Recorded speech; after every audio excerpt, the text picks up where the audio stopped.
ఈరోజు మంత్రి కొండ సురేఖ కేటీఆర్ గారిపై చేసినటువంటి అనుచిత వ్యాఖ్యలను మేమందరం కూడా ఖండిస్తున్నాము. ఈరోజు కొండ సురేఖ నువ్వు ఒక మహిళకు, నీకొక బిడ్డ ఉన్నది, ఆ బిడ్డ కూడా బిడ్డ ఉన్నది. ఈ బిడ్డను నువ్వు ఎలాగైతే గౌరవిస్తావో తెలంగాణ యావత్తు మహిళలందరినీ కూడా నువ్వు గౌరవించాలి. నీకు నోటికి వచ్చినట్టు సాక్ష్యాలు లేకుండా కేటీఆర్ గారి మీద అనుచిత వ్యాఖ్యలు చేసినందుకు మేమందరం కూడా తప్పకుండా నువ్వు క్షమాపణ చెప్పాలని కోరుకుంటున్నాము. అదేవిధంగా కాంగ్రెస్ ప్రభుత్వము కొండ సురేఖ మంత్రి పదవి ఏ విధంగా ఇచ్చిందో, అసలు ఒక మహిళను కూడా గౌరవించలేని కొండ సురేఖ మంత్రి పదవి హోదాను తను దుర్వినియోగం చేస్తుంది.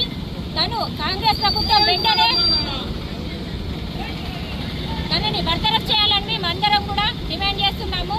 అలాగే ఒక రాజకీయంకి సంబంధం లేకుండా సినీ ఇండస్ట్రీలో ఉన్న ఒక మహిళను తీసుకొచ్చి ఈ విధంగా రాజకీయాలు రుద్దడం అనేది నీ అల్పబుద్ధికే తెలవాలి.